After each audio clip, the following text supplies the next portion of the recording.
We have an amazing artist on the line with us. I Indeed. just love her so much. Her Yes. voice is incredible. I love her personality, everything about her. Yes. Wendy Moten, how you doing? Hello, how you guys doing today? Doing Doing great. well. Yeah, doing great. We had the great pleasure of seeing you sing with the Time Jumpers just a couple of weeks ago in Nashville at Third and Lindsley, where you and the Time Jumpers perform every Monday night in Nashville. And what a great show that is. You must just be loving doing that. I do. It's such an honor to be honest with you because I get a chance to practice every Yeah, week yeah, on the highest of levels, yeah. and so it's like a pay rehearsal. Yes. Yes. Well, and the audience just loves you, and you could tell. I mean, we were there for a special occasion that night, and we sat back and just watched you, just interact with the folks that just absolutely love you, and you obviously love them back, kind of like Minnie Pearl used to say, "You love them, they'll love you back." Yes. And That's right. yeah, and that's definitely very obvious that goes on. But that happens at all of your shows, and so we hear when we do Swanky Southern Nights, and we are on Southern Roots Radio, based in downtown Columbia, Tennessee, Muletown, Yeah. and we're very big into backstories. We love kind of knowing the history of folks and how folks had got started and wound up where you are now. And I happen to know that you and I are from the same hometown in Memphis. Yes. Yeah. We got so much of a history Yes. together Yes. from Memphis, from the Liberty Land days, the theme park in Yes. Memphis, Tennessee. Yes. And so that's where my start. Miss South Fair, I won that as a teenager. Yeah, You were really. affiliated with that? Yeah. Yes. Oh, absolutely. I sang the jingle. I think I told you. I think I told you backstage a couple of weeks ago. I was a jingle singer for Media General, Tanner before that, but in Memphis, and I sang the jingle for Liberty Land and Mid South Fair. So I was very aware of everything. I did not get. I did play the fair, but I did not get to play at Liberty Land. But I know there were some great music folks that came out of there. Our good friend Andy Childs, and you said you actually had sung with him on the show at Yes. Liberty Land. He was Elvis. Yes, he During was. Elvis week, he Yeah. was Elvis. And I was in the band and I Yeah. would sing the high soprano Yeah. parts. And Myth- that was great too. That was different for the me. Miss Kathy Westmoreland part. Yes. Yes. Yeah, Yeah. absolutely. That's so cool. Well, so what I'm always interested to know, like, trajectory. So what got you from Memphis to Nashville? When did all this start, and you began to make that exchange there, going down Highway 40?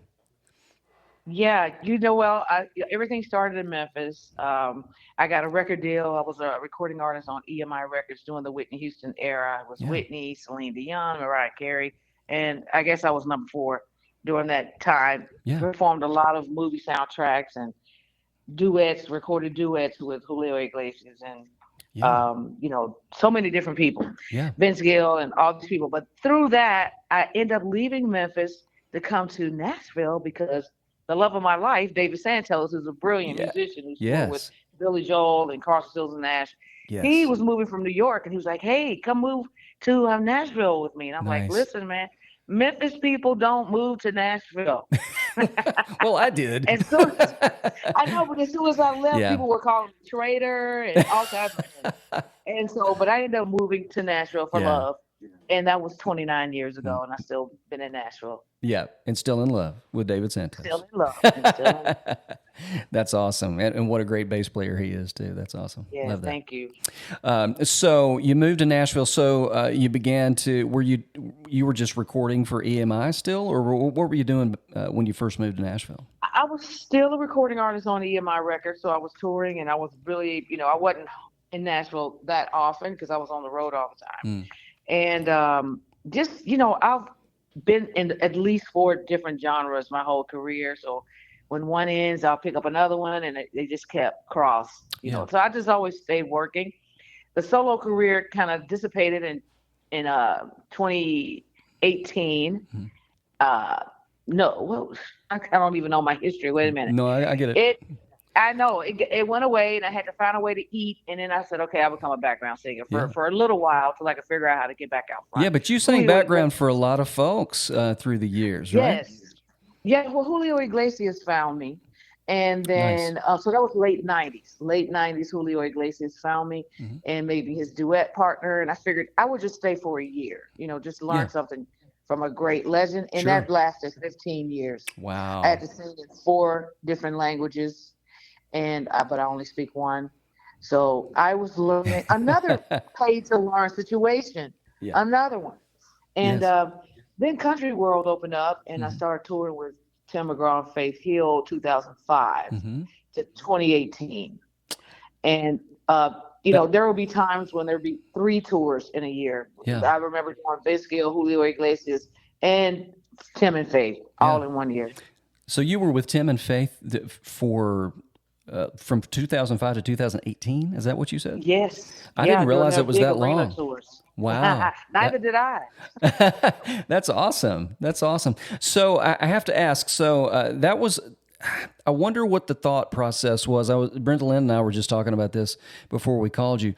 For somebody who had been in the industry for that length of time, and somebody who basically had grown up in the industry, to be able to say, okay, well, I'm going to go on a television show and do this contest show. What was the thought behind that? I mean, obviously Wendy Moten just tore him up on the Voice, but I have to know from a professional standpoint, what was sort of that thought process? Was it a visibility issue? What were you thinking at the time when you did that? Well, COVID, the pandemic happened, and everybody was afraid. We didn't even know if people would be in the same rooms together Right, right. for concerts.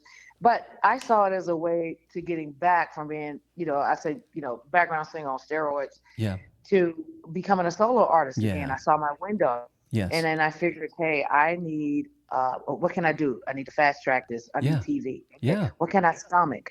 I can stomach The Voice because this reality TV, yeah, and I'm from the era that you don't talk about yourself. In yeah, today's climate, you got to tell everything. yeah. And so I said, what can I stomach? I can stomach The Voice. So I sent a video in, like just cold turkey. I didn't tell anyone. Hmm. And no, not even David. Yeah, So I knew what he would say. What are you doing? yeah, So I sent the video in cold turkey. I said, if they respond, if they respond, then I know that's the path I should take to get back out front. And if not, then I have to find another way. yeah, And sure enough, it took a couple of months, and they responded and said, we want you on the show. yeah, And then, the game was on. So I said, I'm going to be very strategic. I'm going to, leave the ego at the house, just concentrate on hmm, concentrate on the challenge of the week, and I yeah, should go far. And yes, so being on the show, I went on there for 3 reasons. I needed to know, because I know I'm already going upstream, being a woman, hmm, being my age. That's like, kind of taboo in the music industry. But I didn't yeah, care. So I said, I'm going to yeah, go and test this out. So I'm going to, number one, see if I still got the drive, see if I'm still competitive. I need yeah, to know. Number two, I want to be an advocate for people who love classic songs, classic singing, yes, and see if there's an audience for that. And there's no better way to do that than be on TV, every week. yeah, And then the third thing was I wanted to be an advocate for people over 50, 50, 60, 70, 80 that, yes, yes. we have value and we have dreams. And, Amen. Yes. so I was an advocate for that. And, I wanted to know those things beyond a reasonable doubt. So when I'm on this journey that I'm on, I don't have to hear any bad noise. I don't Yeah. have to hear any negativity about Yeah. what I can't do Hmm. or what people won't accept. Yeah. I'm like, I went under a microscope from May to December 2021 Yeah. in front of millions of people, Mm. and I survived, and it didn't hurt at all. So Yeah. I like Yeah. that. And you're right, Wendy. You represented so many folks. Like you said, just various people that don't necessarily have a voice, and dang, you got a voice. So you represented a lot of people, and now that I'm 60, Yeah. I really appreciated that whole element of what you were representing as well. So and just so boldly and rightly so. Everybody's got a right to have a voice. So it Yes. was very appropriate to be on The Voice and to have your voice representing. So that was a wonderful thing. Now I gotta know. So Brenda Lynn and I are also wondering what takes you to Vegas. Can you talk about this? Yes. Okay. I have I'm just a guest on a show. It's put on by amazing musician named Troy Loretta. he was the MD to stars like Ariana Grande and a whole lot of international acts. Yeah. So he does these records and of people that he has produced or been the musical director for. And he has this show in Vegas called Harana, East Meets West. So he's got a bunch of artists from all parts of the world. And my song came out in 1993 called "Come In Out of the Rain." Yeah. And it was a huge success in the Filipino in the Philippines also. And so there was a young lady who recorded that song and made it like this huge thing over in the Philippines. Yeah. So my song is 30 years old, and he decided, let's make it a duet between she and I. That's and great. That's what we did. We flew to Nashville. He recorded my vocal and released it last October. So this is a concert of his body of work, or this is one of the songs on his project.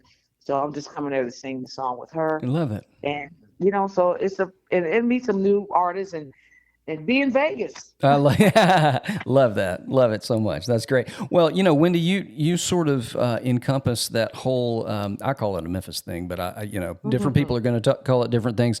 But you run the gamut vocally, stylistically. I mean, you can do everything from soul music and the stuff we were raised on in Memphis, but also country music so well with the Time Jumpers, and then all the solo stuff that you've done as well, and with Tim and Faith and all that. And there's across the board, you kind of can do it all. So it's cool.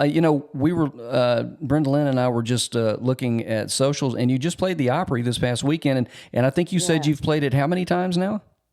I want to say 33, but I need to get it accurate. I know it's over 30. Yeah, for sure. That's awesome. It's over 30. I want to know what that number is. Yeah. Yeah, well, that's awesome, and you can flip a switch and go from the Opry and the Time Jumpers sort of country jazz vibe into doing some different things like East meets West and yes. Yeah, I mean, which is wonderful. What freedom there is in that, There's got to be, right? Oh, absolutely. Having a major record deal in the 90s was very restrictive, because they need you to choose a lane and then stay in that lane. Yeah. I get it, but that's always been problematic. But after that deal ended, and I've been blessed to have so many amazing experiences, I consider them Forrest Gump moments, because there's just too many like amazing things that happen once. Yes. That I finally found peace, that I'm my own version of Linda Ronstadt. Ooh. I just love, and in my shows, I'll perform at least 4 genres. Yes. Genres. Love that. And so I said, I finally have peace with knowing that's just who I am. Love that. It's okay to do that. I don't have to choose one. I love that. You're like, yeah, and that's a great analogy. Linda Ronstadt. There you go. Yes. Yeah. Yes. Great. You're not going to be doing a whole Spanish album though pretty soon, I guess. No, because I was speaking. Mine was more like Spanglish. It was not like real Spanish. Julio used to say, "Darling, you need to learn Spanish," and I'm like, "No, because then you'll fire me because I don't understand everything." True.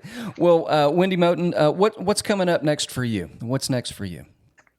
Well, professionally speaking, of still course. Got private shows here and there. I'm going to be headlining a soul festival in July in Pereda, Spain, nice. And Mas Palomas. Mas Palomas, Spain, and in Pereda, Italy.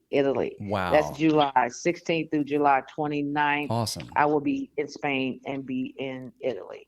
Love that. And they're gonna have their socks blessed off by you. That's awesome. That. Love it.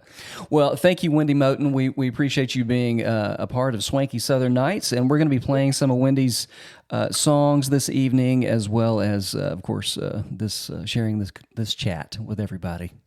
Hey, Wendy, thank you so much for being on the show. Yes. I had a technical difficulty and couldn't hear you, so I'm looking forward to hearing your responses back on our show. They were great, Brenda Lynn. You'll love them. It's going to be a big surprise to me. I love it, though. Well, I'm glad that you guys were thinking of me for this. I really appreciate it so much. Of course. Yes. Thank you. Well, thank you so much for being seeing you, and congratulations to you, too. Oh, thank you. Thank you. Song, I'm very, very honored by that, and I hope we can hope our paths cross again very soon. Yes, me too. Safe travels to you. We love you. We love your music. Thank you. I love you guys too. Thank you so much. See ya. Bye-bye.